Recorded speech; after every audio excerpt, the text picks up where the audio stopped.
It's a long last name. It's a long name in general. So, you know, ESL kid. I have issues with long stuff. No. This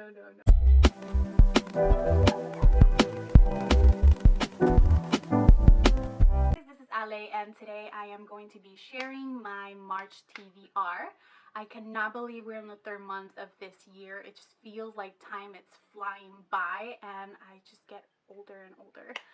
But today I wanted to be really honest with you and confess that I didn't used to do TBRs. Last month was the first time I actually did, and planning and getting ready, you know, to get the books that I wanted to read for last month, it actually showed me that I was more productive with my reading. So it actually helped on my reading habits, and I wanted to continue this month as well. So I actually started doing this TBR thing because of the channel, but it's something that actually helped. So I'm really happy about that. So as before, I will be picking up 6 books just because I feel like that number is just working with me since January. So I'm not going to change it if it's working. And I also noticed that the 6 books that I picked were all written by women. I actually do try to read more female authors in general just because I find that they have, even in fantasy, they have the elements that I look for, not just fantasy, but also romantically speaking, but without me having to ramble so much. You know, I talk and talk without realizing. I am going to start with the first book on this list, and that is Written in Starlight by Isabel Ivanis. I am going to show you the cover of that book because since I read Woven in Moonlight, I just fell in love with this author. So I vow that I was going to read everything that this author came out with. So just prepare your eyes. So let me see if I'm able to get it on frame because, you know, the struggles of a new YouTuber, well, booktuber, sounds like October to me all the freaking time, but the struggles of being in YouTube is that being new, it's that, you know, like, you're just trying, you know, your best until you find what works for you. And I realized that in my past videos, I will either have the book like this or like this or like that. So now I have like a little mirror behind the camera because I don't have, obviously, a monitor. But I think if I tilt it a little bit back, you might not see the reflection of the foil lettering. But it's just so gorgeous. Did I already mention that I think the author was the one who created the illustration, the design of this one and the first book? I do not have a copy of the first book because I got it from the library, and I actually had also the audiobook. I have the audiobook from Audible on Audible. So I am looking forward to getting an actual physical copy because I just love them. I like how she weaves her Latin culture with the fantasy world that she has created. Not only that, I fell in love with her, you know, her first book on this past December. It was actually the book that I read when I was visiting my family in El Salvador, and I feel like, you know, when you use a perfume and then, you know, you go and have a trip or like whatever, and then you use that perfume and kind of like reminds you of being at certain places. That is exactly what Woven in Moonlight is for me. Like, I will remember certain parts of the story and it would just bring me back on the places that we were visiting when I went back to El Salvador. It was just, I feel like that's maybe the main reason why that book is so special for me, but the story was amazing. I'm gonna try my best not to spoil this because in Written in Starlight, we follow a character that we actually meet on the first book, and saying what happened will give away the first book. So Catalina Quiroga is the character that we're gonna follow, and she's gonna go through a journey through a jungle that not many people survive. So she might change the way that she thinks currently in this journey, and I cannot wait to read it. I just love how this author is able to weave her Latin culture with this fantasy world that she created. She talks about the land, or, you know, the reinado, I don't know how to say it, the kingdom, that's the word, the kingdom. It's called Inca Sisa, and it's very reminiscent of the Inca people, especially because she, you know, like, talks about the food, the attires, the sophistication of an indigenous society. I also like the fact that even though they seem to be very romantic, they are not. Like, there's romance happening on the books. Well, I don't know because I haven't read this, but in the first book, I appreciate the fact that we followed the journey more than the love part of the story. The second book on this list is a book that I am so excited because I don't know when this happened, and I was not a contemporary reader. I will legit will only read young adult fantasy, and then I started going through, like adult fantasy, and out of nowhere, I think it was because of To All the Boys I've Loved Before, I just started reading contemporary, and it just like became like a thing, and now I found myself reaching for more young adult contemporary than fantasy, which I don't know what happened, like at what point did I became this person. But the book I'm talking about, it's Love and Olives by Jenna Evans Wells. That's a mouthful for me as an ESL person.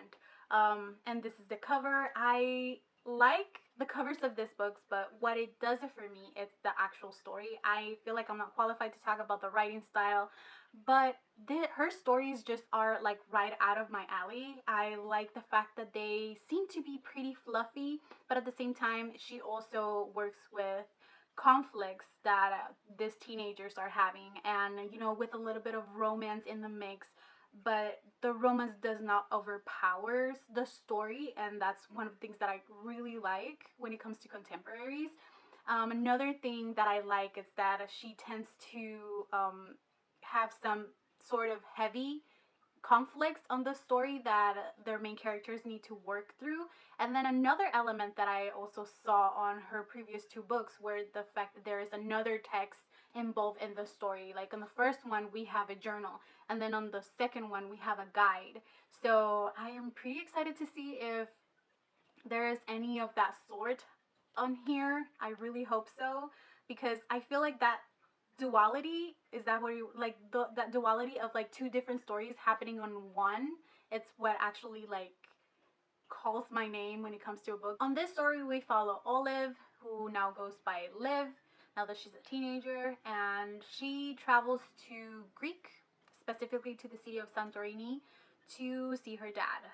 I know that there is going to be a conflict of abandonment, I think, between the dad and her. Like, that's the conflict on the story, and her trip to Greece, it's what it's gonna try to, solve that conflict, as well as we are able to navigate to Santorini through those pages. But I think I'm gonna like this story. The third book on this list is a book that I actually got it last month in Barnes & Noble, on one of my many times that I just go to look around. And I decided to buy it right away for two reasons. The main reason, it's because it was written by a Latinx author. And the second reason, it's because the cover got me. What can I say? The cover got me.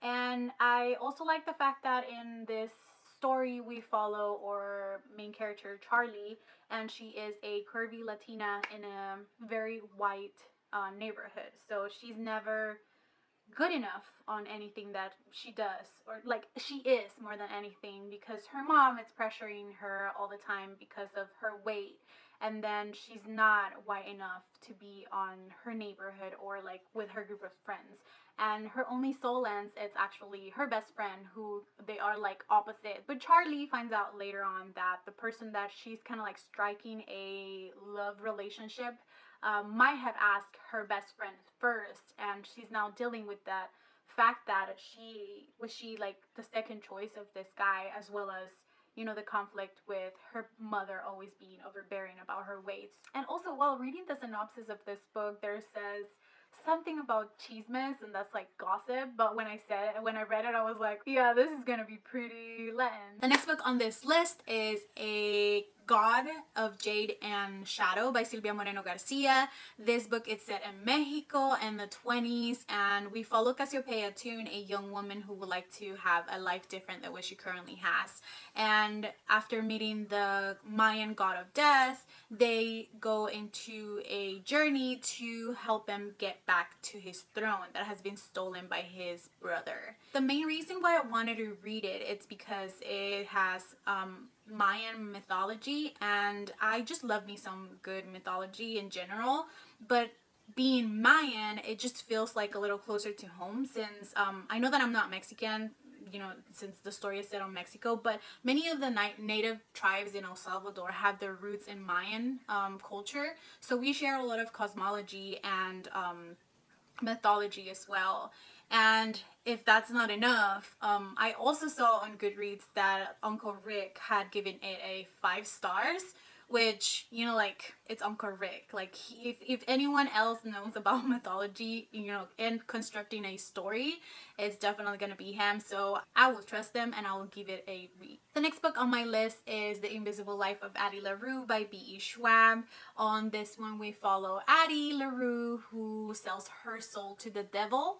And the only downside for eternal life, but the only downside of this is that she will not be remembered by anyone. Now, 300 years in the future, she's able to find a person who can actually remember her, and I think he remembers her name as well.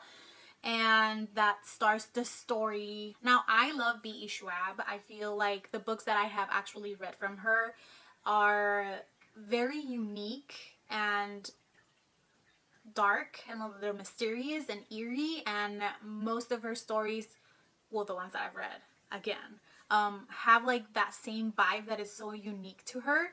The only thing is that as the other ones felt a little original, this one, my brain keeps associating it with the movie The Age of Adeline. I don't know if it's because it has like almost the same premise where the two main characters are, you know, both of the main characters are young women who stay young for a long period of time.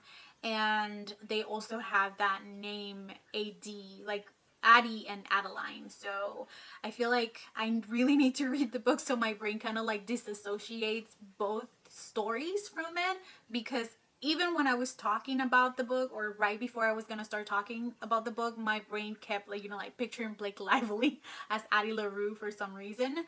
But I am really interested. Like I said, I really like the vibe that B.E. Schwab gives on her books. And my last book of this list is a book that I left for last because everybody's talking about it, and that is This Violent Delights by Chloe Gong.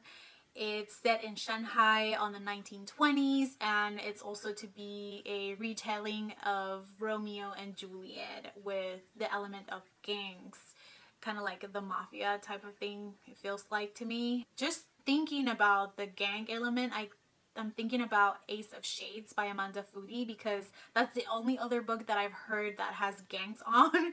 So that's, you know, like me associating with other titles. But it's pretty interesting, the approach of this. It feels like it's a more dark and sexy story. I like the fact that Romeo is not called, it's not Romeo, it's Roma. Sounds a little bit more sexier. And I like the fact that Juliet seems to be Asian. Roma seems to be, just by the name, it sounds Russian.